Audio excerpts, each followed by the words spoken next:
بكت عيني بكت عيني على ذنبي وما لاقيت من كربي فيا ذلي ويا خجلي إذا ما قال لي ربي أما استحييت تعصيني ولا تخشى من العتب. السلام علیکم ورحمۃ اللہ وبرکاتہ۔ سورۃ التوبہ، جس کا دوسرا نام البراء بھی ہے، تو ہم شروع کرتے ہیں انشاءاللہ۔ سورۃ الانفال میں ہم لوگوں نے فتح مکہ کے بارے میں جانا تھا، پڑھا تھا آیات کی روشنی میں، اور سورۃ البراء میں جو ہے سورۃ التوبہ میں آیات کی روشنی میں غزوہ حنین کے بارے میں بھی جانیں گے، پڑھیں گے، اور جو آج کل حالات چل رہے ہیں، حالات حاضرہ میں بھی کچھ الحمدللہ آیات آ گئی ہیں انشاءاللہ۔ تو ہم شروع کرتے ہیں۔ السلام علیکم ورحمۃ اللہ وبرکاتہ، نحمدہ ونصلی علی رسول الکریم، اما بعد، فاعوذ باللہ من الشیطان الرجیم، بسم اللہ الرحمن الرحیم، ربی اشرح لی صدری ویسر لی امری واحلل عقدۃ من لسانی یفقہوا قولی، رب زدنی علما، اللہم فقہنا فی الدین، آمین یا رب العالمین۔ تو پہلے ہم تلاوت سن لیتے ہیں سورۃ البراء، سورۃ التوبہ آیا 23 اور 24 کی انشاءاللہ۔ 10واں پارہ ہے، سورۃ التوبہ ہے۔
سورۃ التوبہ آیا 23، ورڈ ٹو ورڈ ٹرانسلیشن انشاءاللہ۔ ورڈ ٹو ورڈ ٹرانسلیشن آیا 23۔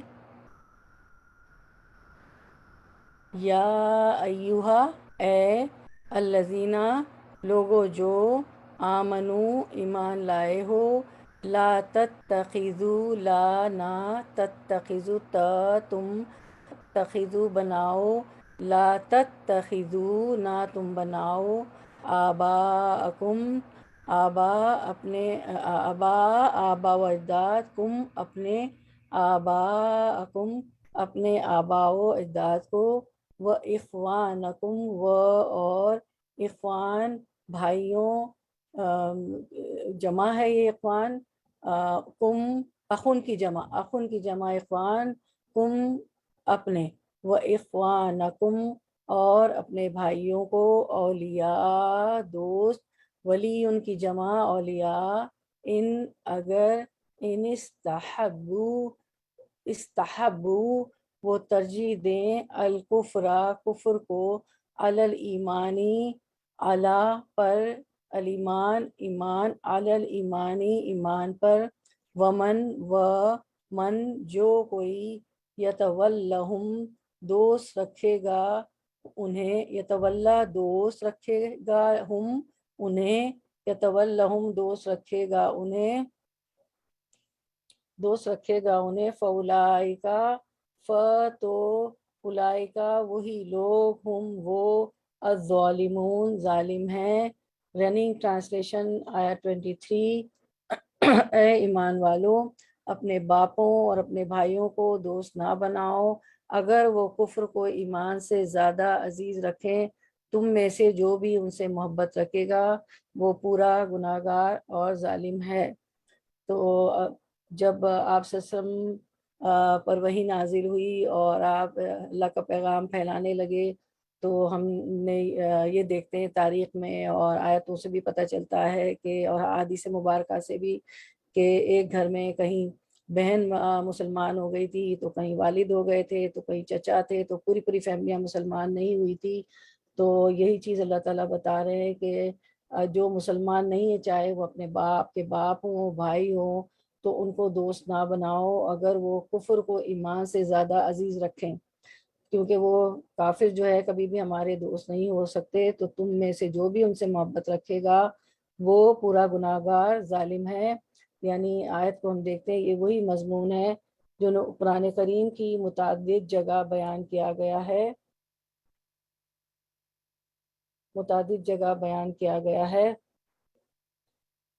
چونکہ اس کی اہمیت واضح ہے، اس لیے اسے یہاں بھی بیان کیا گیا، یعنی جہاد و ہجرت میں تمہارے لیے تمہارے باپوں اور بھائیوں وغیرہ کی محبت آڑے نہ آئے، کیونکہ وہ ابھی تک کافر ہیں، اور کیونکہ ہجرت کا حکم آ گیا تھا، تو یہ نہ ہو کہ باپ کو دیکھ لوں، بھائی کو دیکھ لوں، تو یہ محبتیں آڑے نہیں آنا چاہیے۔ جہاد کے لیے بھی آگے بڑھ جانا چاہیے، کیونکہ وہ یہی ہوتا نا کہ جو کافر تھے تو ظاہر باپ بیٹے کو قتل کرتا تھا، بیٹا باپ کو قتل کرتا تھا، جنگوں میں یہ ہو رہا تھا کیونکہ وہ کافر تھے۔ تو اللہ تعالیٰ یہی فرما رہے، تو پھر وہ تمہارے دوست ہو ہی نہیں سکتے۔ یہی فرما رہے اچھا اولیاء ان استحب الکفر علی الایمان، کہ وہ تمہارے دوست ہو ہی نہیں سکتے بلکہ وہ تمہارے دشمن ہیں۔ اگر تم ان سے محبت کا تعلق رکھو گے تو یاد رکھو تم ظالم قرار پاؤ گے۔ آیت نمبر 24 ورڈ ٹو ورڈ ٹرانسلیشن، انشاءاللہ آیت 24 کا ورڈ ٹو ورڈ ٹرانسلیشن، توبہ۔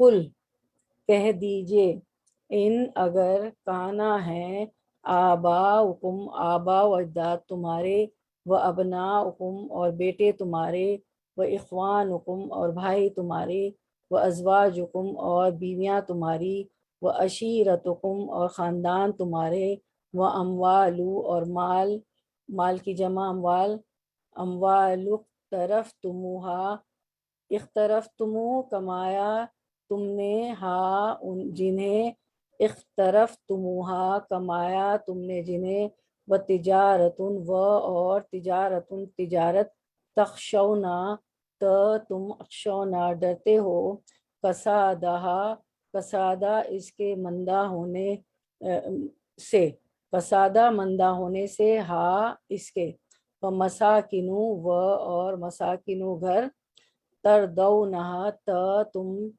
دو پسند کرتے ہو، دونا پسند کرتے ہو، جنہیں تردونہا تم پسند کرتے ہو، جنہیں احبا زیادہ محبوب ہے، جب الف آتا ہے تو زیادہ ہو جاتا ہے، احبا زیادہ محبوب ہے، الیکم الا طرف کم تمہارے، الیکم طرف تمہارے، من اللہ اللہ سے، و رسول ہی اور اس کے رسول سے، و جہاد اور جہاد سے، فی سبیل ہی اس کے راستے میں، فتربصوا تو انکار کرو، حتیٰ یہاں تک کہ یا لے آئے اللہ اللہ بامرہ فیصلہ اپنا، واللہ اور اللہ اللہ لا نہیں یہدی وہ ہدایت دیتا، القوم ان لوگوں کو، الفاسقین جو فاسق ہیں۔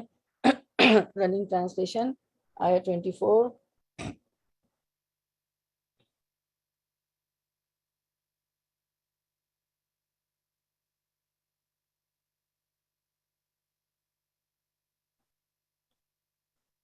آپ کہہ دیجئے کہ اگر تمہارے باپ اور تمہارے لڑکے اور تمہارے بھائی اور تمہاری بیویاں اور تمہارے کنبے قبیلے اور تمہارے کمائے ہوئے مال، اور وہ تجارت جس کی کمی سے تم ڈرتے ہو، اور وہ حویلیاں جنہیں تم پسند کرتے ہو، اگر یہ تمہیں اللہ سے اور اس کے رسول سے، اس کی راہ میں جہاد سے بھی زیادہ عزیز ہیں، تو تم انتظار کرو کہ اللہ تعالیٰ اپنا عذاب لے آئے۔ اللہ تعالیٰ فاسقوں کو ہدایت نہیں دیتا۔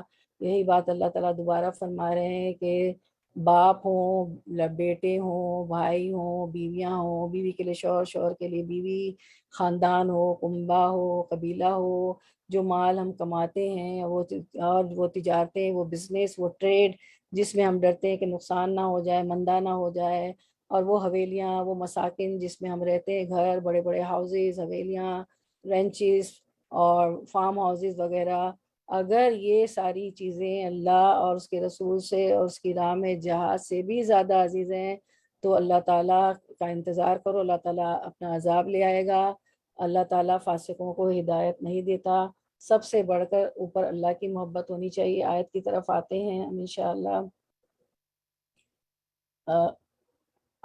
قل انکانا، کہہ دیجئے کہ اگر، کیا، انکانا اگر، آباؤکم تمہارے باپ، و ابناؤکم اور تمہارے بیٹے، و اخوانکم اور تمہارے بھائی، و ازواجکم ہماری تمہاری بیویاں، یہ سب اللہ سے زیادہ پیارے ہوں، و عشیرتکم، و عشیرتکم، تو اللہ تعالیٰ فرماتے اس آیت میں بھی اس مضمون کو بڑے مؤثر انداز میں بیان کیا ہے کہ عشیرتن جو ہے اس میں جمع ہے، وہ قریب ترین رشتہ دار جن کے ساتھ آدمی زندگی کے شب و روز گزارتا ہے۔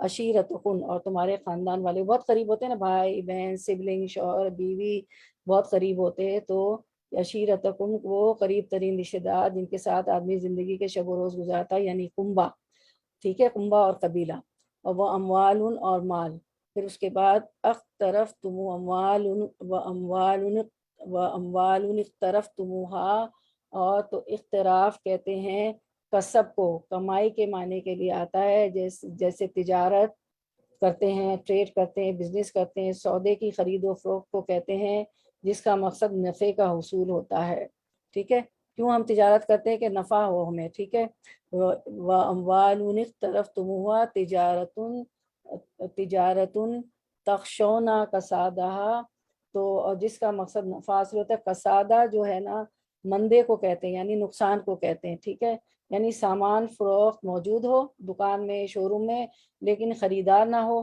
یا اس چیز کا وقت گزر چکا ہو، کبھی اسٹور میں رکھ کے جو ہے دکاندار، شو روم والے بھول جاتے ہیں اور وقت گزر جاتا ہے، ایکسپائری ہو جاتی ہے، چیزیں ایکسپائرڈ ہو جاتی ہے تو وہ بکتی نہیں ہے، تو اس طرح وہ مندہ پڑ جاتا ہے سودا، یا نقصان ہو جاتا ہے، گھاٹا ہو جاتا ہے، کسادہ، جس کی وجہ سے لوگوں کو ضرورت نہ رہے، کیونکہ ہم بھول جاتے ہیں، وہ گزر چکا ہوتا ہے تو پھر وہ ضرورت کا نہیں تھا، تو دونوں صورتیں مندے کی ہیں۔ اور پھر وہ مساکینہ تردونہا، اور مساکن جو ہے وہ کہتے ہیں جس کی دونوں مساکن سے مراد وہ گھر ہیں جنہیں انسان موسم کی شدائد اور حوادث سے بچنے اور آبرو مندانہ طریقے سے رہنے سہنے اور اپنے بال بچوں کی حفاظت کے لیے تعمیر کرتا ہے۔ ظاہر ہم سب گھر میں رہتے ہیں تو چھت بھی ہوتی ہے، دیواریں بھی ہوتی ہیں، گرمی سردی سے بچاتی ہیں، ویسے آپ جو بیچارے دیکھیں ہوم لیس جو راستے میں پڑے ہوتے ہیں کتنے برے حالات میں ہوتے ہیں نا، تو ہم اپنی پسندیدہ مساکن اور گھر بناتے ہیں، کوئی بڑے ہاؤس، کوئی چھوٹے ہاؤس، کوئی اپارٹمنٹ، کوئی بڑے بڑے رینچز اپنی پسند کے بناتے ہوتے ہیں، تو یہ ساری چیزیں جو ہے آباؤکم، ابناؤکم، اخوانکم، وازواجکم، وعشیرتکم، اموال اقترفتموها، وتجارت تخشون کسادها، ومساکن ترضونها احب الیکم من اللہ ورسولہ وجہاد فی سبیلہ، اگر یہ سب ساری چیزیں ہمیں اللہ کے سے زیادہ میں اور اللہ کے رسول سے اور جہاد فی سبیل اللہ سے زیادہ محبوب ہو جائیں، اور تو کیا ہے کہ پھر محبوب نہیں ہونی چاہیے، ٹھیک ہے، اللہ تعالیٰ فرماتے ہیں سب سے اوپر اللہ تعالیٰ کی محبت ہونی چاہیے۔ تو اب یہ ساری چیزیں اپنی اپنی جگہ ضروری ہیں اور ان کی اہمیت اور افادیت بھی ہے، اور انسان کے دل میں ان سب کی محبت بھی نیچرل چیز ہے، ایک نیچرل فینومینا ہے، طبعی ہے، ٹھیک ہے نا، اور جو مضموم نہیں ہے، لیکن اگر ان کی محبت اللہ اور اس کی رسول سے محبت، اور اللہ اور اس کے رسول کی محبت سے زیادہ اور اللہ کی راہ میں جہاد کرنے میں مانے ہو جائے تو یہ بات اللہ تعالیٰ کو سخت ناپسندیدہ ہے، ٹھیک ہے۔ احب الیکم من اللہ و رسولہ و جہاد فی سبیلہ، تو یہ ساری محبت اللہ اور اس کے رسول اور اس جہاد سے زیادہ ہو جائے تو اللہ تعالیٰ کو یہ بات پسند نہیں آتی ہے، تو اور اس کی ناراضی کا باعث ہے، اور وہ فسق اور نافرمانی ہے۔ حتی فتربصوا حتی یاتی اللہ بامرہ، تو یہ فسق اور ناراضگی ہے، تو تم انتظار کرو یہاں تک کہ اللہ کا فیصلہ آ جائے۔ واللہ لا یہدی القوم الفاسقین، اللہ تعالیٰ نہیں ہدایت دیتا ان لوگوں کو جو فاسق ہیں، جو نافرمان ہیں۔ اور احادیث میں بھی نبی صلی اللہ علیہ وسلم نے بھی اسی مضمون کو وضاحت سے بیان فرمایا ہے، تو ہم احادیث دیکھ لیتے ہیں اس کے بارے میں۔ اسکرین پہ بھی آپ لوگ دیکھ سکتی ہیں۔ نبی کریم صلی اللہ علیہ وسلم کے ساتھ تھے اور آپ عمر بن خطاب رضی اللہ عنہ کا ہاتھ پکڑے ہوئے تھے۔ عمر رضی اللہ عنہ نے عرض کیا، یا رسول اللہ، آپ مجھے ہر چیز سے زیادہ عزیز ہیں سوا میری اپنی جان کے۔ نبی کریم صلی اللہ علیہ وسلم نے فرمایا کہ نہیں، اس ذات کی قسم جس کے ہاتھ میں میری جان ہے، ایمان اس وقت تک مکمل نہیں ہو سکتا جب تک میں تمہیں تمہاری اپنی جان سے بھی زیادہ عزیز نہ ہو جاؤں۔ عمر رضی اللہ عنہ نے عرض کیا، پھر واللہ اب آپ مجھے میری اپنی جان سے بھی زیادہ عزیز ہیں۔ نبی کریم صلی اللہ علیہ وسلم نے فرمایا کہ ہاں عمر، اب تیرا ایمان پورا ہوا۔ ایک اور روایت سے ہمیں پتہ چلتا ہے کہ صحیح بخاری کی، نبی کریم صلی اللہ علیہ وسلم نے فرمایا، تم میں سے کوئی شخص ایماندار نہ ہوگا جب تک اس کے والد اور اس کی اولاد اور تمام لوگوں سے زیادہ اس کے دل میں میری محبت نہ ہو۔ رسول اللہ صلی اللہ علیہ وسلم کی محبت آئے گی، یہ صحیح بخاری حدیث 15 ہے۔ رسول اللہ صلی اللہ علیہ وسلم کی محبت ہوگی تو ہم اتباع رسول کریں گے اور جنت میں جائیں گے۔ قل ان کنتم تحبون اللہ فاتبعونی یحببکم اللہ، اگر تم اللہ سے محبت کرتے ہو تو میری پیروی کرو، اللہ تم سے محبت کرے گا۔ ایک اور حدیث ہے سنن ابن داود کی، رسول اللہ صلی اللہ علیہ وسلم نے فرمایا، جب تم بے وینا کرنے لگو گے، گایوں بیلوں کے دم تھام لوگے، کھیتی باڑی میں مست و مگن رہنے لگو گے اور جہاد کو چھوڑ دو گے، تو اللہ تعالیٰ تم پر ایسی ذلت مسلط کر دے گا جس سے تم اس وقت تک نجات و چھٹکارا نہ پا سکو گے جب تک اپنے دین کی طرف لوٹ نہ ہوگے۔ تو ہم دیکھتے ہیں کہ آلویز دنیا میں ایسے حالات ہو جاتے ہیں کہ لوگ جو ہے اولاد، آلویز یہ تو ہم ہمیشہ کی بات ہے نا کہ اولاد سے محبت اوپر ہو جاتی، بیوی سے محبت اوپر ہو جاتی، تو مرد جو ہے حرام حلال کی بھی تمیز نہیں رکھتا، بڑے گھر بنانے کے لیے، اچھی گاڑیاں لینے کے لیے سود لے لیتا ہے، قرضے لے لیتا ہے، حالانکہ حرام روزی بھی لانے لگتا ہے، ٹھیک ہے۔ اور یہ تو انڈیویجول لیول پہ، ہمارے لیول پہ ہے، اور ہم دنیا میں ہمیشہ دیکھتے ہیں اور آج کل بھی دیکھ رہے ہیں کہ لیڈرز جو ہیں وہ بھی ان سب کی محبت میں بیوی بچوں کی رشوتیں چل رہی ہوتی ہیں، اور جو ہے گورنمنٹ حکومتیں تباہ ہو جاتی ہیں، کس کے لیے؟ صرف اس کی محبت میں، پیسوں کی محبت میں، بڑے گھر ہوں، کشادہ گھر ہوں، بڑے بڑی گاڑیاں ہوں، اور بہت ساری تجارت ہو، اور مال ہو، اور دھن ہو، اور زیور ہو، اور ڈائمنڈ ہو، اور عورتوں کے پاس ہمارے گھر میں روبی ہو، ایمریٹس ہو، کوئی پتھر ایسا جو نہ ہو، کوئی ایسا ڈائمنڈ مہنگا ہو جو نہ ہو، ایسے ڈیکوریشن پیسز گولڈ پلیٹڈ نہ ہو، سب نہ ہو تو، اور اس کے لیے لوگ جو ہے جہاد کو بھی چھوڑ دیتے ہیں۔ اور جو بیچارہ اسلامی ملکوں کا حال دیکھ لیں، تھوڑا سا پاز کریں، ہم دیکھیں، کیونکہ ہم مومن بڑا ہوشیار ہوتا ہے، اسلامی ملکوں کا حال دیکھیں، ہمارے ملکوں کا حال دیکھیں، کیا ہو رہا ہے، سب کے سامنے ہے۔ تو یہ آیت کیا بتا رہی ہے کہ جہاد فی سبیل اللہ اور اس کے رسول، اور جہاد فی سبیل اللہ سے اوپر اللہ تعالیٰ، دنیا کی محبت نہیں ہونا چاہیے، اللہ کی محبت اوپر ہونا چاہیے۔ اور آپ لوگ سب انجام دیکھ لیں، مسلمان ملکوں کا بھی اللہ تعالیٰ رحم کرے، ہمارے لیڈرز کو اللہ ہدایت دے، اولو الامر کو ہدایت دے، سب جگہ مطلب یہی چیزیں ہیں نا، پیسوں کے لیے سب کچھ ہو رہا ہے، ملک کے ملک تباہ ہو رہے ہیں، انڈیویجول لیول پہ بھی تباہی ہے، گھروں میں بھی، دنیا اور آخرت بھی خراب ہو رہی ہے، اور کلیکٹیو لیول پہ بھی۔ اللہ تعالیٰ مسلمان ملکوں پہ اور ہمارے بھی ملک پہ رحم کرے۔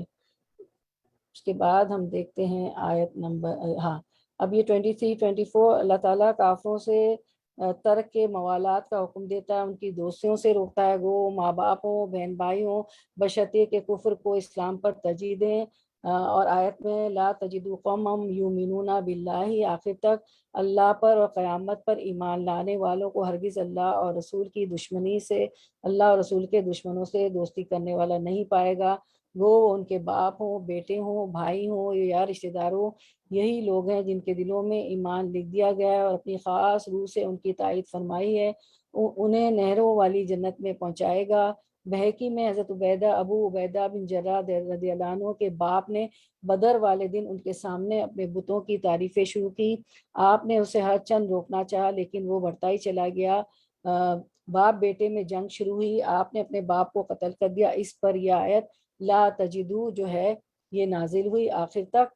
پھر ایسا کرنے والوں کو اللہ تعالیٰ ڈراتا ہے اور فرماتا ہے کہ اگر یہ رشتے اور اپنے حاصل کے مال اور مندے ہو جانے کی، نقصان ہونے کی، دہشت کی تجارتیں اور پسندیدہ مکانات اگر تمہیں اللہ اور رسول صلی اللہ علیہ وسلم اور جہاد سے بھی زیادہ مرغوب ہیں تو پھر تمہیں اللہ کے عذاب کو برداشت کرنے کے لیے تیار رہنا چاہیے۔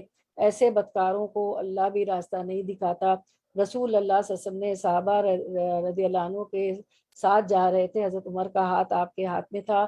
حضرت عمر کہنے لگے یا رسول اللہ آپ مجھے ہر چیز سے زیادہ عزیز ہیں سوائے میری اپنی جان کے۔ حضور نے فرمایا اس کی قسم جس کے ہاتھ میں میری جان ہے، تم میں سے کوئی مومن نہ ہوگا جب تک کہ وہ مجھے اپنی جان سے بھی زیادہ عزیز نہ رکھے۔ حضرت عمر رضی اللہ عنہ نے فرمایا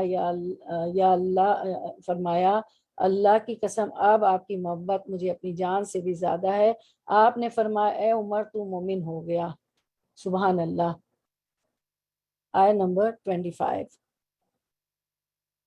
اس میں سارا غزوہ حنین کا واقعہ ہے۔ ورڈ ٹو ورڈ ٹرانسلیشن آیت 25۔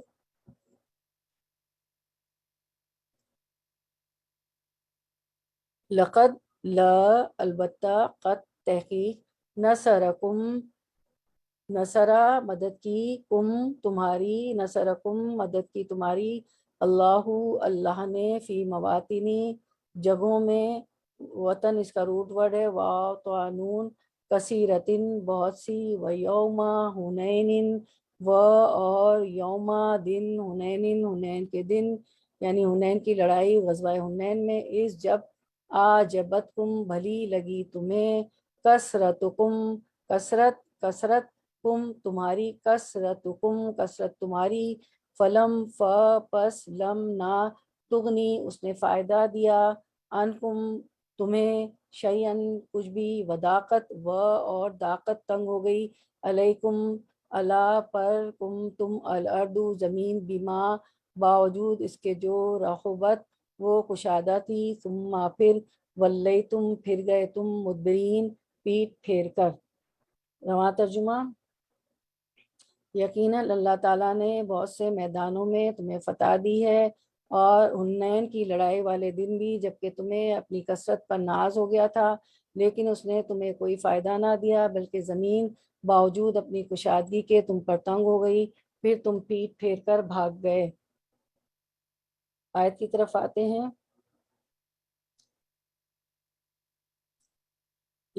لقد نصرکم اللہ من مواطن کثیرۃ، تو یقیناً اللہ نے بہت سے میدانوں میں تمہیں فتح دی ہے۔ مواطن وطن کی جمع ہے، تو مواطن سے مراد جو ہے کیا ہے؟ جگہ۔ تو کون سی جگہوں پہ فتح دی تھی اللہ تعالیٰ نے؟ جنگ بدر میں، جنگ خندق میں، جنگ خیبر میں، ایسی بہت سی جنگیں تھی جن میں فتح ہوئی تھی۔ تو اللہ تعالیٰ یہی فرما رہے ہیں کہ بہت سے میدانوں میں فتح دی ہے۔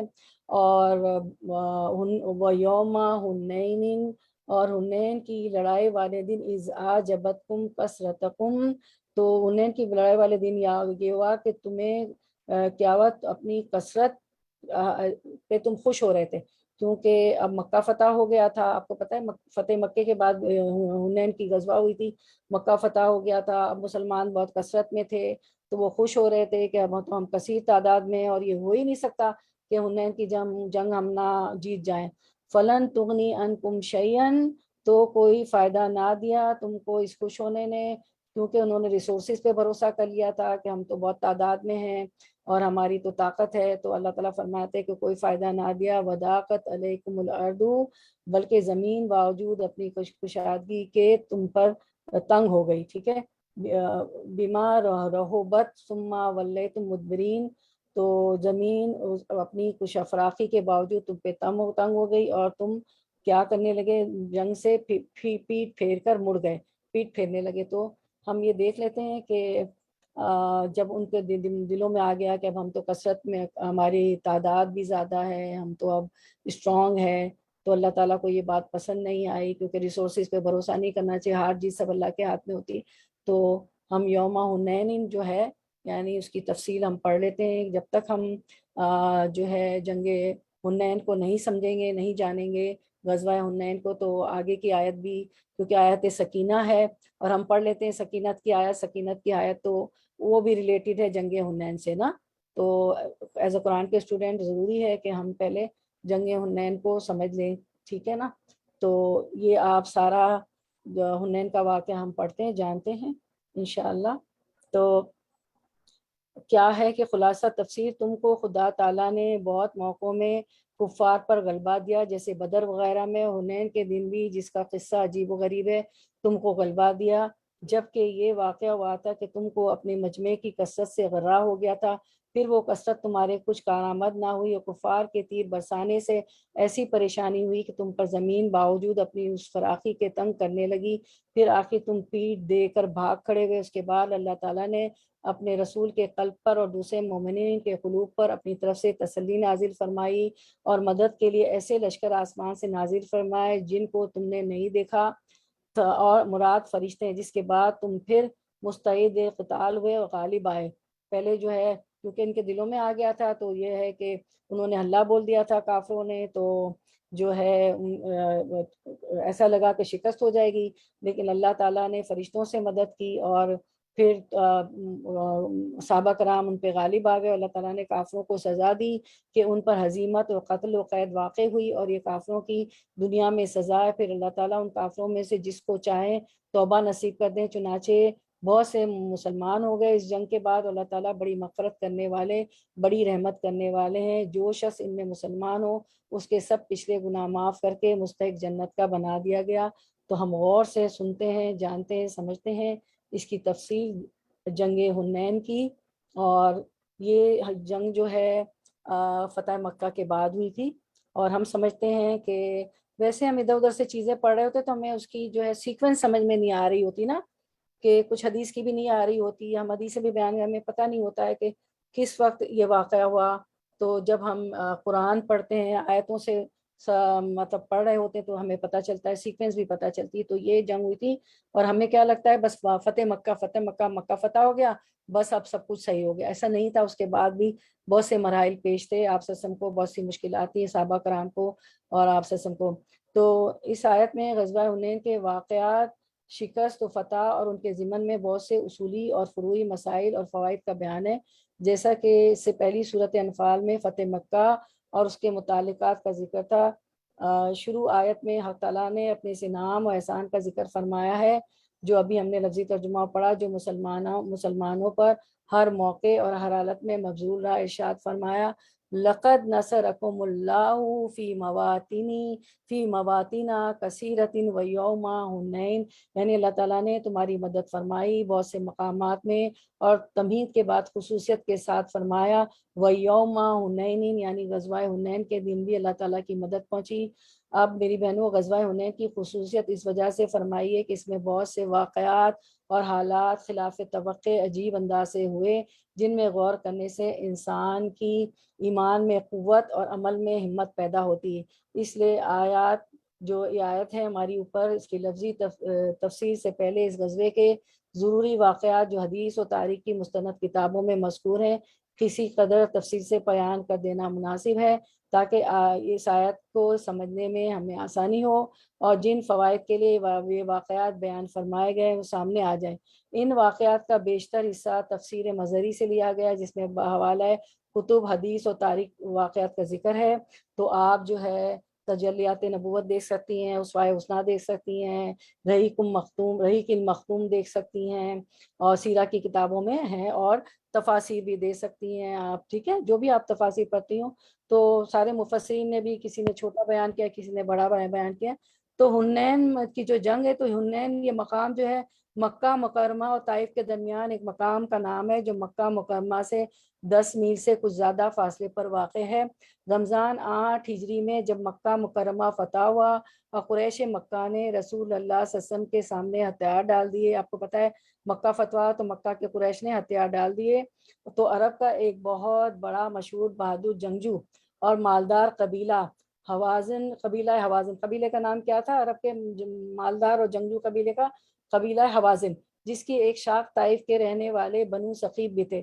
طائف بہت قریب ہے مکہ سے، تو وہاں پہ اس کی ایک شاخ، حوازن کی ایک شاخ بنو ثقیف بھی تھی طائف میں، ان میں ہلچل مچ گئی۔ انہوں نے جمع ہو کر یہ کہنا شروع کیا کہ مکہ فتح ہو جانے کے بعد مسلمانوں کو کافی قوت حاصل ہو گئی، اور بات بھی یہ تھی اس سے فارغ ہونے کے بعد لازمی ہے کہ ان کا رخ ہماری طرف ہوگا، اس لیے دانشمندی کی بات یہ ہے کہ ان کے حملہ آور ہونے سے پہلے ہم خود ان پر حملہ کر دیں۔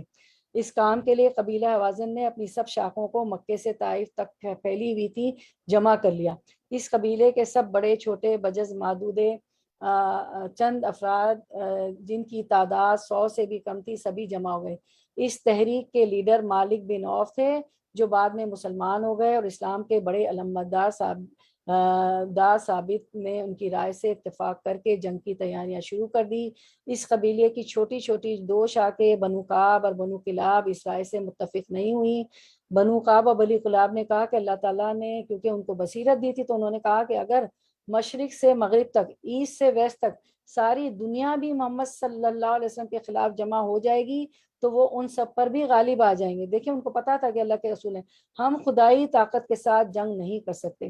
باقی سب کے سب نے معاہدے کیے، اور مالک بن عوف نے ان سب کو پوری قوت سے جنگ پر قائم رکھنے کی ایک تدبیر یہ کی کہ ہر شخص سے تمام اہل و عیال بھی ساتھ چلیں اور اپنا اپنا پورا مال بھی ساتھ لے کر چلیں، جس کا مقصد یہ تھا کہ وہ میدان سے بھاگنے لگیں تو بیوی بچوں اور مال کی محبت ان کے پاؤں کے زنجیر بن جائے، میدان سے گریز کا ان کے لیے کوئی موقع نہ ہے۔ بیوی بچے مال ہوگا تو میدان نہیں چھوڑیں گے۔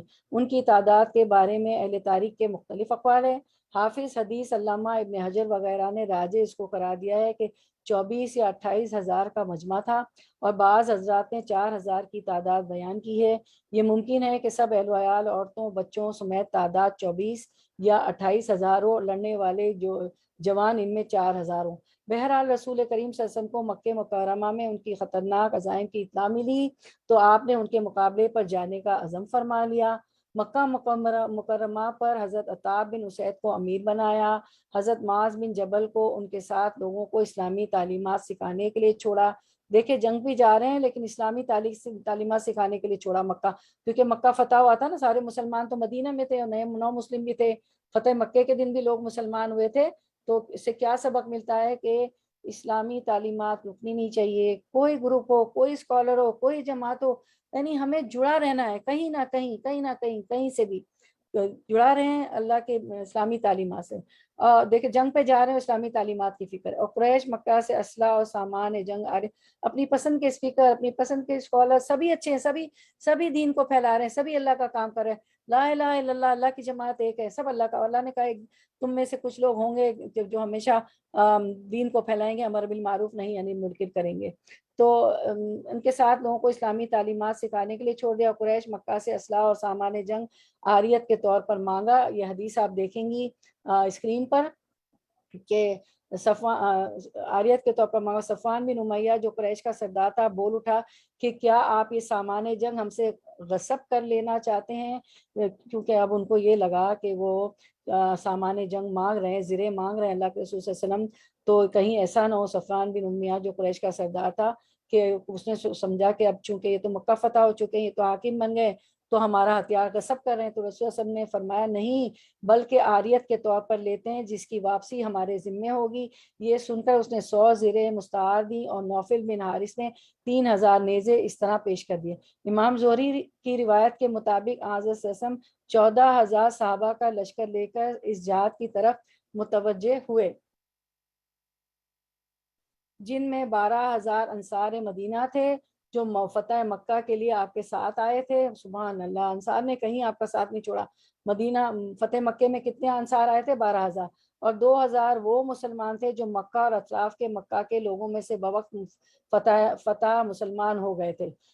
تو 2,000 جو نئے نو مسلم تھے جو مکہ فتح ہوا تو مسلمان ہوئے تھے، تو اس طرح 14 ہو گئے، 14,000 ہو، جن کو طلقہ کہا جاتا ہے۔ شوال کی 6 تاریخ ہفتے کے دن آپ اس غزوے کے لیے نکلے اور فرمایا کہ کل انشاءاللہ ہمارا قیام خیف بنی کنانہ کے اس مقام پر ہوگا جہاں جمع ہو کر قریش مکہ نے مسلمانوں کے خلاف مقاطع کے لیے عہد نامہ لکھا تھا۔ یہ 14,000 مجاہدین کا لشکر تو جہاد کے لیے نکلا، ان کے ساتھ مکے کے بے شمار لوگ مرد عورت تماشائی بن کر نکلے۔ جن کے دلوں میں عموماً یہ تھا کہ اگر اس موقع پر مسلمانوں کو شکست ہو تو ہمیں بھی اپنا انتقام لینے کا موقع ملے گا۔ مکہ فتح ہو گیا، پھر بھی دیکھیں کچھ لوگ ایسے تھے کہ انتقام کے وہ تھے، اور مسلمان ہی ہو، اور یہ کامیاب ہو تو بھی ہمارا کوئی نقصان نہیں۔ اسی قسم کے لوگوں میں ایک شعبہ بن عثمان بھی تھے، ان کا غور سے سنیں واقعہ آپ اسکرین پہ دیکھیے۔ اسی قسم کے لوگوں میں ایک شعبہ بن عثمان بھی تھے جنہوں نے بعد میں مسلمان ہو کر خود اپنا واقعہ بیان کیا کہ میں غزوہ بدر میں میرا باپ حضرت حمزہ کے ہاتھ سے اور چچا حضرت علی کرم اللہ وجہہ کے ہاتھ سے مارا گیا تھا، جس کا جوش انتقام اور انتہائی غیظ میرے دل میں تھا۔ اب آپ دیکھیں، ہم حدیثیں پڑھ رہے ہوتے ہیں تو ہمیں سمجھ نہیں آتی ہے کہ کون سی حدیث کس واقعے سے تعلق رکھتی، کون سی آیت اور حدیثیں کس واقعے سے تعلق رکھتی ہے۔ تو اسی لیے تو آپ سے نے جو ہے جنگ پہ جا رہے ہیں، اور ایک صحابی کو معاذ بن جبل کو چھوڑا اسلامی تعلیمات کے لیے مکے میں، کیونکہ مکہ بھی فتح ہوا تھا، نئے نئے مسلمان تھے وہاں۔ تو جس کا جوش انتقام اور انتہائی غیظ میرے دل میں تھا، میں اس موقع کو غنیمت جان کر مسلمانوں کے ساتھ ہو لیا کہ جب کہیں موقع پاؤں رسول اللہ علیہ وسلم پر حملہ کر دوں۔ اب جب مسلمانوں کے ساتھ ہے تو لوگ کیا سمجھیں گے کہ مسلمان ہے، لیکن ان کے دل میں کیا تھا کہ میں مسلمانوں پہ حملہ کر دوں اور اپنے جو میرے باپ اور میرے چچا کا بدلہ لوں۔ میں ان کے ساتھ ہو کر ہر وقت موقع کی تلاش میں رہا، یہاں تک کہ اس جہاد کی ابتدائی وقت میں جب کچھ مسلمانوں کے پاؤں اکھڑے اور وہ بھاگنے لگے تو میں موقع پا کر حضور کے قریب پہنچا، مگر دیکھا کہ دائنی طرف حضرت عباس آپ کی حفاظت کر رہے رضی اللہ عنہ، اور بائیں طرف ابو سفیان ابن حارث۔ ابو سفیان فتح مکے کے وقت مسلمان ہو گئے تھے، اس لیے میں پیچھے کی طرف پہنچ کر ارادہ ہی کر رہا تھا کہ یکبارگی تلوار سے آپ پر حملہ کر دوں صلی اللہ علیہ وسلم، کہ یکایک آپ کی نظر مجھ پر پڑی اور آپ نے مجھے آواز دی کہ شیبہ یہاں آؤ۔ اپنے قریب بلا کر دست مبارک میرے سینے پر رکھ دیا اور دعا کی، یا اللہ اس سے شیطان کو دور کر دے۔ اب جو میں نظر اٹھاتا ہوں تو حضرت سسم میرے دل میں اپنے آنکھ کان اور جان سے بھی زیادہ محبوب ہو جاتے۔ حضرت صلی اللہ علیہ وسلم نے مجھے حکم دیا کہ جاؤ کفار کا مقابلہ کرو۔ اب میرا یہ حال تھا کہ میں اپنی جان آپ پر قربان کر رہا تھا اور بڑی بے جگری کے ساتھ دشمن کا مقابلہ کیا۔ جب حضرت صلی اللہ علیہ وسلم اس جہاز سے واپس آئے تو میں خدمت اقدس میں حاضر ہوا۔ آپ نے میرے دل کے تمام خیالات کی نشاندہی کر دی کہ تم مکے سے اس نیت پر چلے تھے اور میرے گرد میرے قتل کے لیے گھوم رہے تھے، مگر اللہ تعالیٰ کا ارادہ تم سے نیک کام لینے کا تھا جو ہو کر رہا۔ اللہ تعالیٰ جو چاہے، اللہ سے ہمیشہ عافیت مانگے، دین پہ ثابت قدمی مانگے، دین پہ اللہ سے کہیں اسٹیٹ فاسٹ رکھے، اللہ تعالیٰ ہمیں شیطان سے بچا لے۔ اس طرح کا واقعہ نظر بن حارث کو پیش آیا کہ وہ بھی اس نیت سے حنین گئے تھے۔ وہاں پہنچ کر اللہ تعالیٰ نے ان کے دل میں رسول کریم صلی اللہ علیہ وسلم کی معصومیت اور محبت ڈال دی، اور ایک مرد مجاہد بن کر دشمنوں کی صفوں سے ٹکرا گئے۔ اسی سفر میں ابو بردہ بن نیار کو یہ واقعہ پیش آیا کہ مقام اوتاس پر پہنچ کر دیکھا کہ رسول اللہ صلی اللہ علیہ وسلم ایک درخت کے نیچے تشریف رکھتے ہیں اور ایک اور شخص آپ کے پاس بیٹھا ہے۔ آپ نے ذکر فرمایا کہ میں سو گیا تھا، یہ شخص آیا اور میری تلوار اپنے قبضے میں لے کر میرے سر پر کھڑا ہو گیا اور کہنے لگا کہ اے محمد صلی اللہ علیہ وسلم، اب بتلاؤ تمہیں کون میرے ہاتھ سے بچا سکتا ہے؟ میں نے جواب دیا کہ اللہ بچا سکتا ہے۔ یہ سن کر تلوار اس کے ہاتھ سے گر گئی۔ ابو بردہ نے عرض کیا، یا رسول اللہ، اجازت دیجیے کہ میں اس دشمن خدا کی گردن مار دوں، یہ دشمن قوم کا جاسوس معلوم ہوتا ہے۔ حضرت رسول نے فرمایا، ابو بردہ خاموش رہو، اللہ تعالیٰ میری حفاظت کرنے والا ہے جب تک میرا دین سارے دینوں پر غالب نہ آ جائے۔ اور آپ نے اس شخص کو کوئی ملامت بھی نہ فرمائی اور آزاد چھوڑ دیا۔ مقام حنین پر پہنچ کر مسلمانوں نے پڑاؤ ڈالا تو حضرت سہیل بن حنظلہ رسول اللہ صلی اللہ علیہ وسلم کی خدمت میں یہ خبر لے کر حاضر ہوئے کہ گھوڑے سوار آدمی ابھی دشمن کی طرف سے آیا ہے۔ وہ بتلا رہا ہے کہ قبیلہ حوازن پورا کا پورا ماں اپنے سب سامان کے مقابلے پر آ گیا ہے، ان کے ساتھ عورتیں بھی تھی، بچے بھی تھے، سامان بھی تھے، ان کے جانور بھی تھے۔ حضرت نے یہ سن کر تبسم فرمایا اور کہا کہ پرواہ نہ کرو، یہ سارا سامان مسلمانوں کے لیے مال غنیمت بن کر ہاتھ آئے گا۔ وہی کہ اللہ تعالیٰ نے آپ سب کو بتا دیا تھا کہ یہ فتح ہو جائے گی۔ اور اس جگہ ٹھہر کر حضرت صلی اللہ علیہ وسلم نے حضرت عبداللہ بن حداد کو جاسوس بنا کر بھیجا کہ دشمن کے حالات کا پتہ چلا ہے۔ وہ ان کی قوم میں جا کر 2 دن رہے، سب حالات دیکھتے سنتے رہے۔ ان کے لیڈر اور کمانڈر مالک بن عوف کو دیکھا کہ وہ اپنے لوگوں سے کہہ رہا تھا کہ محمد کو اب تک کسی بہادر تجربہ کار قوم سے سابقہ نہیں پڑا۔ مکے کے بھولے بھالے قریشیوں کا مقابلہ کر کے انہیں اپنی طاقت کا زوم ہو گیا۔ اب ان کو پتہ لگے گا کہ تم سب لوگ صبح ہوتے ہی اس طرف سب بندی کرو کہ ہر ایک کے پیچھے اس کی بیوی بچے اور مال ہو، اور اپنی تلواروں کی میانوں کو توڑ ڈالو اور سب مل کر یکبارگی ہلہ بولو۔ یہ لوگ جنگ کے بڑے تجربہ کار تھے، اپنی فوج کے چند دستوں کو مختلف گھاٹیوں میں چھپا دیا تھا۔ یہ وار ٹیکٹکس ہوتی نا، تو انہوں نے گھاٹیوں میں بھی چھپا دیا تھا۔ اس طرح حوازن کے لوگوں نے، اس طرح کفار کے لشکر کی یہ تیاریاں تھی۔ دوسری طرف مسلمانوں کا یہ پہلا جہاد تھا جس میں 14,000 سپاہی مقابلے کے نکلے تھے، اور سامان جنگ بھی ہمیشہ سے زیادہ تھا۔ اور یہ لوگ بدر واحد کے میدانوں میں یہ دیکھ چکے تھے کہ صرف 313 بے سامان لوگوں نے 1,000 کے لشکر جرار پر جنگ بدر میں فتح پائی تھی۔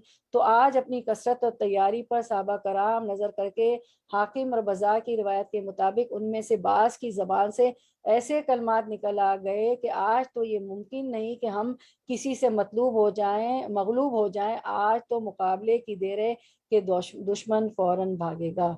لیکن اللہ تعالیٰ کو یہ بات پسند نہیں ہے کہ ہم ریسورسز پہ بھروسہ کریں، ہماری قوت زیادہ ہے، ہمارے پاس ہتھیار زیادہ ہے۔ مالک الملک و ملکوت کو یہی چیز ناپسند تھی کہ اپنی طاقت پر کوئی بھروسہ کیا جائے۔ چنانچہ مسلمانوں کو اس کا سبق اس طرح ملا کہ جب قبیلہ حوازن نے قرارداد کے مطابق یکبارگی ہلہ بولا اور گھاٹیوں میں چھپے ہوئے دستوں نے 4 طرف سے گھیرا ڈال دیا، گرد و غبار نے دن کو رات بنا دیا۔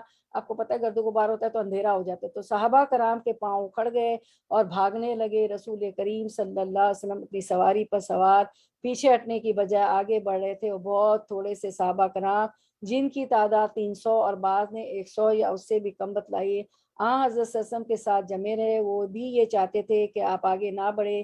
یہ حالت دیکھ کر آپ نے حضرت عباس کو حکم دیا، اسکرین پہ دیکھے گا حدیث، کہ بلند آواز سے صحابہ کو پکارو کہ وہ لوگ کہاں ہیں جنہوں نے شجرہ کے نیچے جہاد کی بیعت کی تھی، اور سورۃ البقرہ والے حضرات کہاں ہیں، اور وہ انصار کہاں ہیں جنہوں نے جان کی بازی لگانے کا عہد کیا تھا۔ سب کو چاہیے کہ واپس آئے، رسول اللہ صلی اللہ علیہ وسلم یہاں ہے۔ حضرت عباس کی ایک آواز بجلی کی طرح دوڑ گئی، اور یکایک سب بھاگنے والوں کو پشیمانی ہوئی، وہ شرمندہ ہوئے اور بڑی دلیری کے ساتھ ٹوٹ کر دشمن کا پورا مقابلہ کیا۔ اسی حالت میں اللہ تعالیٰ نے فرشتوں کی مدد بھیجی۔ ان کا کمانڈر مالک بن عوف اپنے اہل و عیال اور سب مال کو چھوڑ کر بھاگا اور طائف کے قلعے میں جا چھپا، اور پھر باقی پوری قوم بھاگ کھڑی ہوئی۔ اس کے 70 سردار مارے گئے، بعض مسلمانوں کے ہاتھ سے کچھ بچے زخمی ہو گئے۔ تو رسول اللہ صلی اللہ علیہ وسلم نے سختی سے منع فرمایا کہ ان کا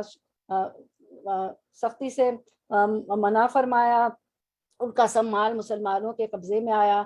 6,000 جنگی قیدی، 24,000 اونٹ، 40,000 بکریاں، 4,000 اوقیہ چاندی ہاتھ آئی، یہ سب لے کے چلے تھے نا کہ مال اور بچے ہوں گے تو ہم میدان سے پیچھے نہیں ہٹیں گے۔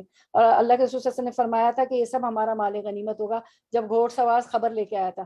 پہلی اور دوسری آیت میں اسی مضمون کا بیان ہے۔ ارشاد فرمایا کہ جب تم کو ابھی جو ہم نے 2 آیتیں کی، جب تم کو اپنے مجمع کی کثرت سے غرہ ہو گیا تھا، جو وہ ہم نے 25 آیت، تو جب تم کو اپنے مجمع کی کثرت سے غرہ ہو گیا تھا، پھر وہ کثرت تمہارے کچھ کارآمد نہ ہوئی، اور زمین باوجود فراخی کے تم پر تنگ ہو گئی، پھر تم پیٹ دے کر بھاگ کھڑے ہوئے۔ پھر اللہ تعالیٰ نے اپنی تسلی فرمائی اپنے رسول پر اور مسلمانوں پر، اور ایسے لشکر فرشتوں کے نازل کر دیے جن کو تم نے نہیں دیکھا، اور کافروں کو تمہارے ہاتھ سے سزا دلوائی۔ مشرکین کا تعاقب، مشرکین بھاگے تو 3 گروہوں میں بٹ گئے۔ سب سے بڑا گروہ طائف کی جانب بھاگا، دوسروں گروہ نے نخلا کا رخ کیا، اور تیسرے گروہ نے اوتاس میں مورچہ بندی کی۔ آپ نے اوتاس میں ابو موسیٰ اشعری رضی اللہ عنہ کے چچا ابو عامر اشعری رضی اللہ عنہ کو صحابہ کرام کی ایک جماعت کے ساتھ بھیجا، انہوں نے دشمن کو پراگندہ کر کے سارے مال غنیمت پر قبضہ کر لیا۔ البتہ خود ابو عامر اشعری رضی اللہ عنہ مارکے میں شہید ہو گئے، سبحان اللہ۔ ان کی جگہ ابو موسیٰ اشعری رضی اللہ عنہ نے سنبھالی اور کامیاب و کامران واپس ہوئے۔ ادھر مسلمان سواروں کی ایک جماعت نے نخلا بھاگنے والے مشرکین کا تعقب کیا اور درید بن سما کو جا پکڑا اور اسے قتل کر دیا۔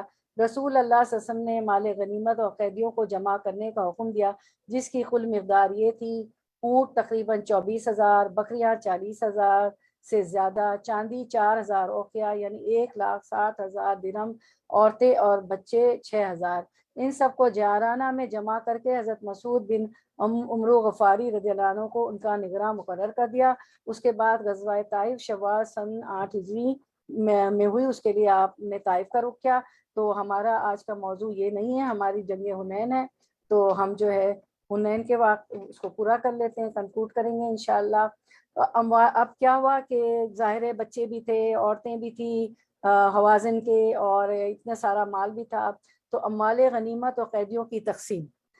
اس کے بعد رسول اللہ صلی اللہ علیہ وسلم طائف سے جارانہ، کیونکہ جارانہ میں سارا مال غنیمت جمع کروایا تھا، جارانہ واپس آ کر، جیم عین را الف نون ہا، جارانہ واپس آ کر 10 دن سے زیادہ ٹھہرے رہے اور مال غنیمت تقسیم نہ فرمایا۔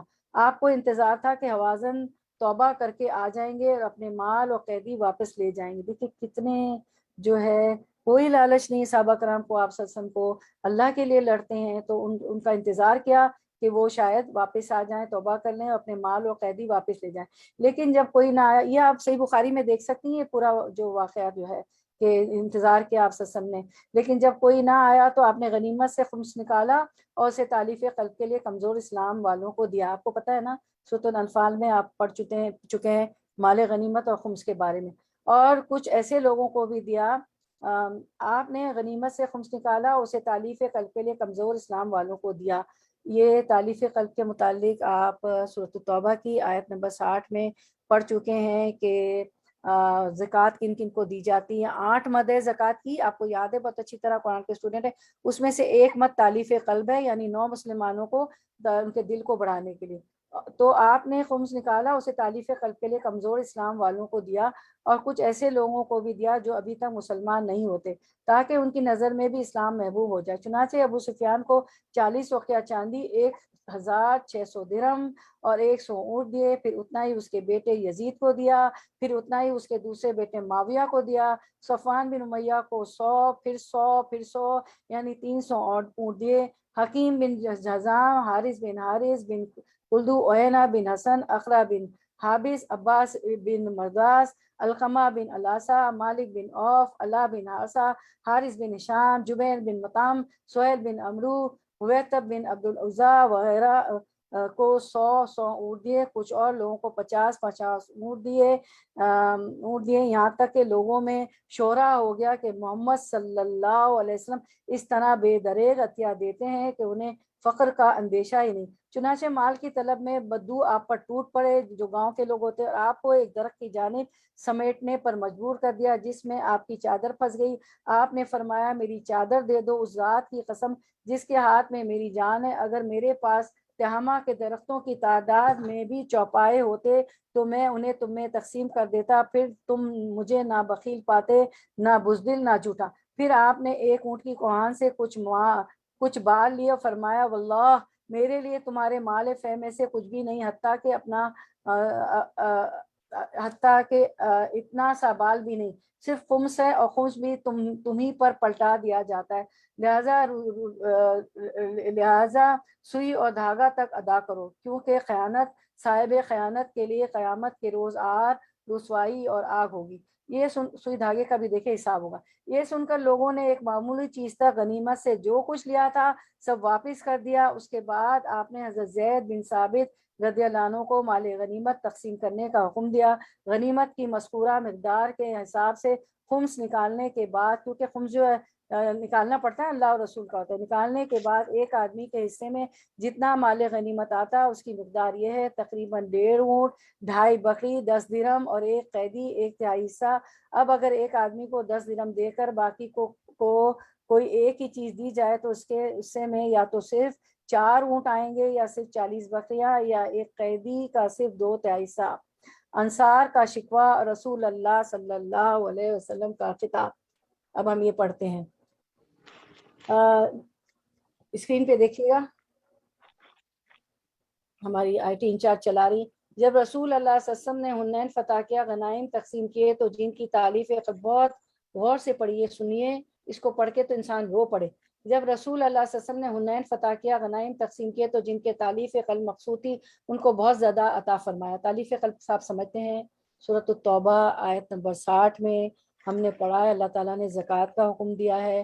زکوٰۃ کی مد کے 8 مد ہیں، 8 طرح کے لوگوں کو زکوٰۃ دیا جاتا ہے۔ ان میں سے ایک تعلیف قلب ہے، جو 9 مسلمان ہوتے ہیں ان کے دل کو بڑھانے کے لیے، ان کو تقویت دینے کے لیے۔ یہاں تو آپ صلی اللہ علیہ وسلم نے غیر مسلموں کو بھی عطا کیا کیونکہ مکہ فتح ہوا تھا۔ تو جب رسول صلی اللہ علیہ وسلم نے حنین فتح کیا، غنائم تقسیم کیے تو جن کی تعلیف قلب مقصود تھی ان کو بہت زیادہ عطا فرمایا۔ آپ تک یہ بات پہنچی کہ انصار بھی اتنا لینا چاہتے ہیں جتنا دوسرے لوگوں کو ملا ہے۔ انصار کون تھے؟ مدینہ کے انصار، جنہوں نے مہاجر جو مکے سے آئے تھے ان کو بہت مدد کی تھی۔ تو رسول اللہ صلی اللہ علیہ وسلم کھڑے ہوئے ان کو خطاب فرمایا۔ آپ نے صلی اللہ علیہ وسلم نے اللہ تعالیٰ کی حمد و ثنا بیان کی، پھر فرمایا، اے گروہ انصار، کیا میں نے تم کو گمراہ نہیں پایا تھا؟ پھر اللہ تعالیٰ نے میرے ذریعے سے تمہیں ہدایت نصیب فرمائی اور تمہیں محتاج و ضرورت مند نہ پایا تھا۔ پھر اللہ تعالیٰ نے میرے ذریعے سے تمہیں غنی کر دیا۔ کیا تمہیں منتشر نہ پایا تھا؟ کیونکہ بہت لڑتے تھے نا، اوس اور خزرج، مدینہ میں ان کا برا حال تھا، لڑائی۔ پھر اللہ تعالیٰ نے میرے ذریعے سے تمہیں متحد کر دیا۔ ان سب نے کہا، اللہ اس کے رسول صلی اللہ علیہ وسلم، اس سے بھی بڑھ کر احسان فرمانے والے کون؟ انصار کہتے ہیں۔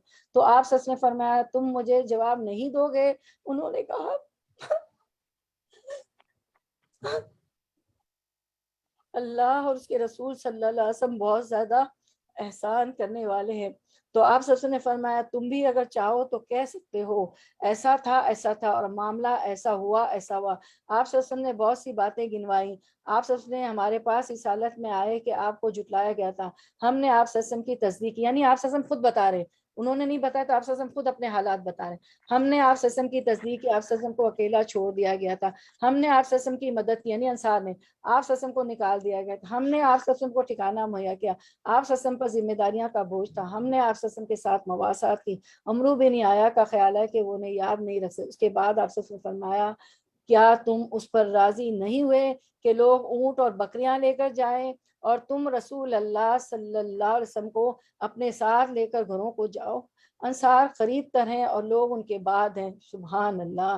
شعار وہ کپڑے جو سب سے پہلے جسم پر پہنے جاتے ہیں، دثار وہ کپڑے جو بعد میں اڑ جاتے ہیں۔ اور اگر ہجرت کا فرق نہ ہوتا تو میں بھی انصار کا ایک فرد ہوتا، اور اگر لوگ ایک وادی اور گھاٹی میں چلے تو میں انصار کی وادی اور ان کی گھاٹی میں چلوں گا۔ بلا شبہ تم میرے بعد خود پر دوسروں کو ترجیح ملتے پاؤ گے، تو صبر کرنا یہاں تک کہ تم مجھے حوض پر ملو گے۔ اور ایسا ہوا، انصار مدینہ نے اتنی قربانیاں دیں، اور اس کے باوجود بھی دیکھیں، مال غنیمت جو ہے تعلیف قلب کے لیے دیا جاتا ہے۔ اور پھر جو ہے جب اللہ تعالیٰ آپ سچ نے کہہ دیا کہ لوگ جو ہے مال لے کے جا رہے ہیں، تم اللہ اس کے رسول کو لے کے جا رہے ہو، تو وہ راضی ہو گئے۔ اور واقعی پھر آپ سچ کے بعد ہم یہ دیکھتے ہیں اسلامی تاریخ میں کہ لوگوں کو انصار مدینہ سے دوسرے لوگوں کو ترجیح دی گئی، یا آپ سچ ان کو پیشن گوئی بتا کر چلے گئے تھے۔ اس کے بعد رسول صلی اللہ علیہ وسلم واپس آ گئے، انصار بھی واپس ہو گئے۔ وفد حوازن کی آمد ذی-قعدہ سنہ 8، مال غنیمت تقسیم ہو چکا تو حوازن کا وفد آ گیا۔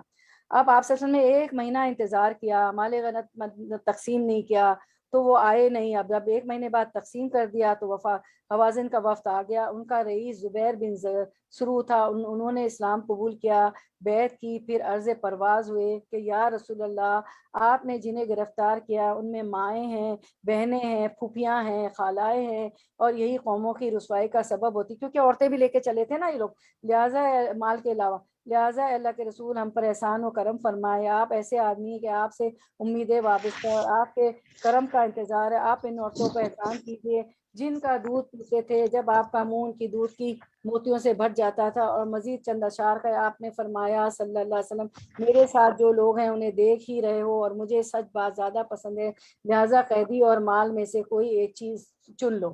تو انہوں نے کہا ہمارے نزدیک خاندانی شرف کے برابر کوئی چیز نہیں، ہماری عورتیں اور بچے ہمیں واپس کر دیجیے، ہم بکریوں اور اونٹ کے بارے میں کچھ نہ بولیں گے، مال نہیں چاہیے، عورتیں اور بچے دے دیں۔ آپ نے فرمایا اچھا تو جب میں ظہر کی نماز پڑھ لوں تو تم لوگ اٹھ پڑو، اپنے اسلام کا اظہار کرو اور کہو کہ ہم بھی آپ لوگوں کے دینی بھائی ہیں، پھر کہو ہم رسول اللہ صلی اللہ علیہ وسلم کو مسلمانوں کی جانب اور مسلمانوں کو رسول کی جانب سفارشی بناتے ہیں کہ آپ ہمارے قیدی ہمیں واپس کر دیں۔ ان لوگوں نے ایسا ہی کیا، جواب میں رسول اللہ صلی اللہ علیہ وسلم نے فرمایا کہ میرا اور بنو عبد المطلب کا جو حصہ ہے وہ تمہارے لیے ہے، اور میں ابھی لوگوں سے پوچھے لیتا ہوں، کیونکہ مال تو تقسیم ہو چکا تھا نا، تو آپ صلی اللہ علیہ وسلم نے کہا کہ میرا اور بنو عبد المطلب کا حصہ تمہارا۔ اس پر انصار اور مہاجر نے کہا جو ہمارا حصہ ہے وہ رسول اللہ صلی اللہ علیہ وسلم کے لیے ہے، البتہ بعض اعراب مثلاً اخرا بن حابس، عیینہ بن حسن اور عباس بن مرواس نے انکار کیا۔ آپ سب نے فرمایا جو بخوشی واپس کر دے تو بہت اچھی رائے، ورنہ واپس تو بہرحال کر دے، اور آئندہ جو سب سے پہلا مال فے حاصل ہوگا اس سے ہم اس کو ایک حصے کے بدلے 6 حصے دیں گے، یعنی جو مال دے دیا تھا اگر تم واپس کر دو گے تو دوبارہ جو کوئی جنگ ہوئی مال فے آیا تو ہم آپ کو اس کے بدلے میں 6 حصے دیں گے۔ اس کے بعد عیینہ بن حسن کے علاوہ سارے لوگوں نے بخوشی واپس کر دیا۔ کیا جذبہ ہے انصار اور مہاجرین کا، اسی لیے تو اللہ نے کہا رضی اللہ عنہ ورضوا عنہ کہ اللہ ان سے راضی، وہ اللہ سے راضی۔ ہمیں اگر مال بہت مل جائے تو ہم تو کبھی نہ واپس کریں۔ کیا ہو رہا ہے آپ دیکھیں، حالات حاضرہ دیکھیں، مال کے لیے تو حکومتیں لیڈر بک گئے ہیں، حکومتیں تباہ ہو رہی ہیں، بہت دعا کریں، بہت دعا کریں۔ کیا ہو رہا ہے حالات، یہ سارا اتفاق سے آپ دیکھیں آج کا سبق حالات حاضرہ سے ہمارے ملکوں میں، مسلمان ملکوں میں ہو رہا ہے، بالکل عین وہی آیتیں ہیں۔ دیکھیں تو مال غنیمت سارا مال غنیمت واپس کر دیا، ہم تو کبھی ایک کوڑی کسی کو واپس نہ دیں۔ مالی غنیمت کی تقسیم سے فارغ ہو کر رسول اللہ صلی اللہ علیہ وسلم نے عمرے کا احرام باندھا، یہی عمرہ جیارانہ ہے۔ عمرے سے فارغ ہو کر مدینہ واپسی کی راہ لی، اور ذوالقعدہ میں 6 دن یا 3 دن باقی تھے جب مدینہ پہنچ، کیونکہ اب قریبی تھے نا مکہ سے جیارانہ میں، تو آپ صلی اللہ علیہ وسلم نے عمرہ کیا، عمرے سے فارغ ہو کے مدینہ واپسی کی راہ لی، اور ذوالقعدہ میں 6 دن یا 3 دن باقی تھے جب مدینہ پہنچ گئے تھے۔ تو یہ غزوہ حنین تھی، اور جو ہے کیونکہ اس کو جانے بغیر پڑھے بغیر عقلی آیت سکینت ہے، وہ ہم سمجھ نہیں سکتے تھے، اور یہ آیت نمبر 25 بھی ہماری سمجھ میں نہیں آ سکتی تھی، تو اس لیے بہت ضروری تھا۔ تو اب اگلی ہم آیت سکینہ جو ہے نا، ابھی ٹائم نہیں رہا، انشاءاللہ پرسوں ہم ملیں گے انشاءاللہ، کل نہیں پرسوں، تو انشاءاللہ اس کو کنٹینیو کریں گے ہماری اگلی آیات۔ تو بہرحال ہم آیت سکینہ سن لیتے ہیں کہ ہم پہ بھی سکینت طاری ہو جائے۔ أنزل الله سكينته على رسوله وعلى المؤمنين وأنزل جنودا لم تروها وعذب الذين كفروا وذلك جزاء الكافرين۔ تو انشاءاللہ آپ لوگوں کو اب پریشانی نہیں ہوگی جب بھی جنگ حنین کا واقعہ آئے گا۔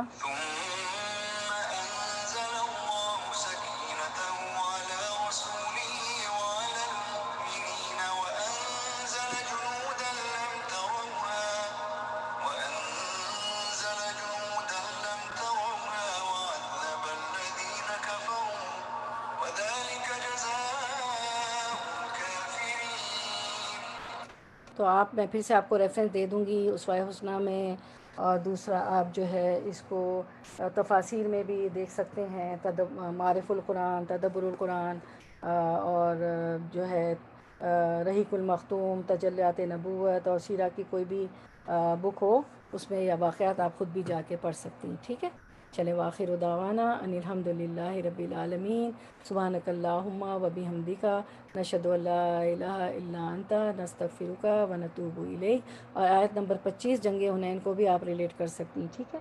اوکے، چلیں اب آپ کی اجازت سے اینڈ کرتے ہیں انشاءاللہ، اور انشاءاللہ ہم لوگ جو ہے پرسوں ملاقات ہوگی 3 بجے، آگے کنٹینیو کریں گے انشاءاللہ۔